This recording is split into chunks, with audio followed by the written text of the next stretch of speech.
السلام علیکم۔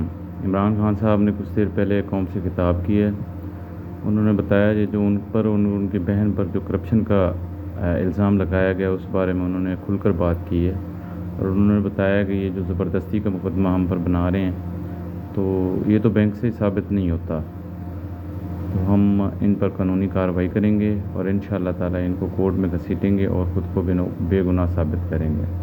انہوں نے بار بار نواز شریف، شہباز شریف اور ان پر جتنے کیسز تھے جو انہوں نے معاف کروائے اس پر بات کی ہے، تو آئیے سنتے ہیں۔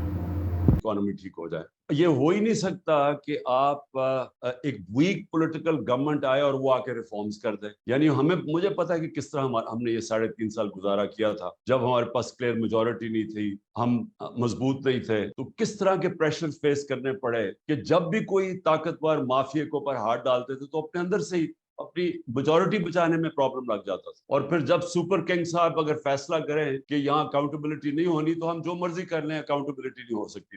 آج جو پبلک ہماری سٹینڈنگ ہے یہ کسی پارٹی کی نہیں تھی۔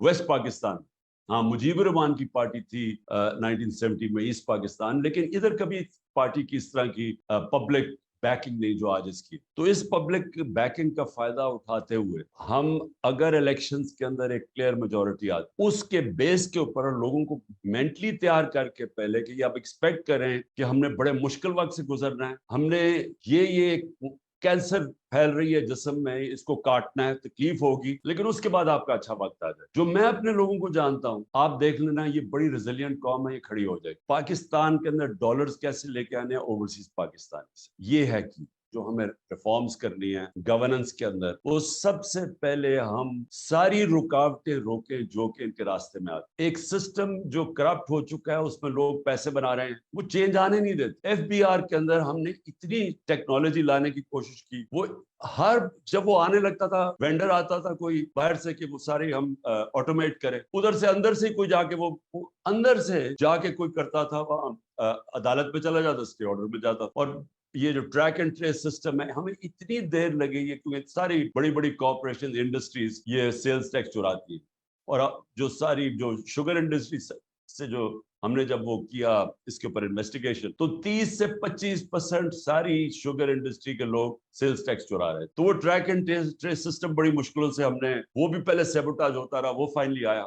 جو بھی چیز ڈالر انکم لے کے آتی، اس کے لیے ایک علیحدہ منسٹری ہونی چاہیے، کیونکہ وہ کون سی چیزیں ڈالر لے کے آتی ہیں، تاکہ ان کی صرف فوکس ہو کہ وہ منسٹریز جو جدھر کیونکہ وہ کراس دا بورڈ ہوتی ہے نا، ایک تو ایکسپورٹس ہے آپ کی، لیکن اور بھی آپ کی ہیں، ایگریکلچر ہے، اس کے اندر کون سی چیزوں سے ہم امپورٹ سبسٹیوشن کر سکتے ہیں، لانگ ٹرم پلاننگ ہو، تو وہ ایک جگہ سے مانیٹر ہو۔ کیونکہ میں نے ریئلائز کیا کہ وہ علیحدہ جگہ کام ہوتے ہیں، ان کی کوئی کوارڈینیشن ہی نہیں ہوتی۔ صرف یہ ٹورزم بھی یہ بہت بڑا منی ارنر ہے۔ میں آپ کو ایک اور بات بتاؤں، میرے پاس آیا آسٹریا سے، اس نے مجھے کہا کہ آپ کا جو وہ ناردرن ایریاز پھر کے آیا، اس نے کہا آپ پاکستان دنیا کا اسکیئنگ کیپٹل بن سکتا ہے، کیونکہ وہ برف پگھلتی جا رہی ہے گلوبل وارمنگ سے، ہماری اتنے اونچے اونچے پہاڑ ہیں کہ وہاں سارا سال اسکیئنگ ہو سکتی ہے۔ تو اینی وے، میں صرف یہ ایگزامپل دے رہا ہوں کہ ہمارے پاس کیپیسٹی، اب جی بی کے اندر کیپیسٹی ہوگی کہ وہ ڈیولپ کرے۔ سو یہ بھی ایک جو بھی ڈالر ارنر کی آپ کو مثال دے رہا ہوں۔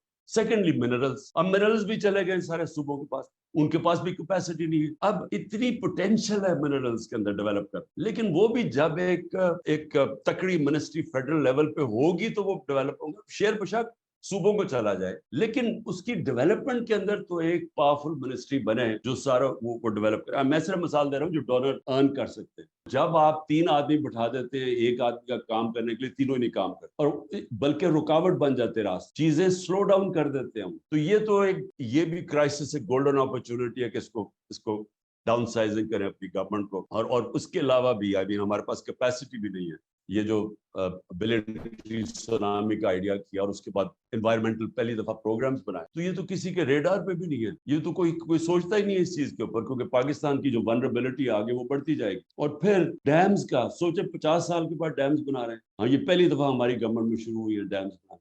تو یہ بھی یعنی جب تک ایک بیٹھ کے جو بھی آپ نے، ایک تو ایمرجنسی ہو گیا، ایک شارٹ ٹرم ہو گیا، لیکن لانگ ٹرم پلاننگ کبھی بھی کوئی دنیا کے اندر ملک پروگریس نہیں کر سکتا جب کہ اس کی لانگ ٹرم پلاننگ۔ جو سب سے بڑا پرابلم ہے نا وہ ہے اسمال اور میڈیم انڈسٹری. وہ ان کے اتنی زیادہ پرابلمس ڈالتے ہیں ان کے راستے میں, کیونکہ ان سے بھی ہماری میٹنگز ہوتی تھی. اچھا وہاں بھی یہی ہوتا تھا. اور ایف بی آر کے اندر اچھا آپ کہتے ہیں یہ چیزیں کم کریے, ٹیکس کر دیں, انسینٹیوائز کریں, وہ تھوڑی دیر کے بعد وہ کوئی اور لائن ڈال کے پھر وہ ٹیکس لگا, یعنی بھیا ٹیکس نہیں لگاتے تھے, اپنی پاور چھوڑتے نہیں تھے.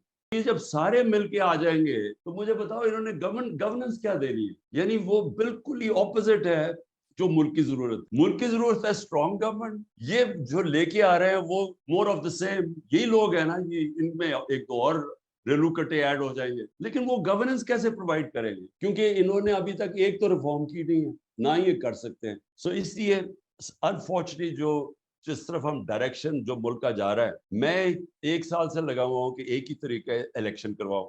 اب کہہ رہے ہیں کہ اکتوبر میں بھی شاید الیکشن نہ ہو, اگلے مارچ پہ چلا جائے. وہ کیوں چلا جائے, کیونکہ جب تک پی ٹی آئی کرش نہیں ہو جاتی انہوں نے الیکشن نہیں کروانا. اب مجھے یہ بتاؤ کہ جن کی سوچ یہ ہے وہ پاکستان کو تو نہیں سوچ رہے. ہیلتھ کارڈ بہت امپورٹنٹ ہے, کیونکہ یہ ہیلتھ کارڈ کی صرف یہی نہیں ہے کہ یہ غریب آدمی کا سب سے, جب بیچارہ بیمار ہوتا ہے, عام آدمی, غریب کیا, اب تو مڈل کلاس کا بھی یہی حالات ہے, جب وہ سب سے تکلیف میں ہوتا ہے اس کے پاس ہیلتھ انشورنس ہو, تو وہ اس سے بہتر نعمت آپ نے کسی کو, آپ عام آدمی کو دے سکتے ہیں. لیکن اس کے علاوہ پہلی دفعہ پرائیویٹ سیکٹر کے ہاسپٹل دیہاتی علاقوں میں جا رہے ہیں. پہلی دفعہ کیٹریکٹ کے آپریشن کرنے کے لیے ڈاکٹرز نے اپنی چھوٹی چھوٹی کلینکس کھولی تھی دیہاتوں کے اندر, ہیلتھ کارڈ کی وجہ سے. سبسڈائز تب کریں جب اس کا رزلٹ نظر آئے کہ ہاں ایکسپورٹ سے آپ کی انکریز ہوئی ہے, تو تب سبسڈیز ہے. سو یہ جو اب تک سبسڈائز کرنے کے پروگرامز ہیں, اس کو بالکل چینج کرنا چاہیے. اور ثانیہ نے یہ جو یہ نچلے طبقے کے لیے ٹارگیٹڈ سبسڈی, وہ بڑا, میں نے اس کی پریزنٹیشن دیکھی ہے, زبردست پروگرام اس نے بنایا. لا سیکھ رہا ہوں اب میں, اتنی زیادہ عدالتوں میں جا چکا ہوں کہ میں بڑا ایکسپرٹ بن جاؤں گا لا کا. یہ جو ہمارا روپیہ گرتا ہے اور یہ جو اس کے ساتھ انفلیشن آتی ہے, یہ جو سب سے بڑا پرابلم ہے, اس کے اوپر تھوڑی سی out of the box thinking جو ہے, اس کے اوپر اور ڈیبیٹ چاہیے. کیونکہ وہ جو ہمارا دوست ہے, وہ پورا پیپر اس نے بنا کے ابھی مجھے بھیجنے لگا, جو میں آپ سب کے اندر سرکولیٹ کروں گا. اس نے وہ بڑا کمپریہنسو ایک پروگرام بنایا کہ اس کے خیال میں کرنٹ سچویشن میں ہم کیسے نکلیں گے.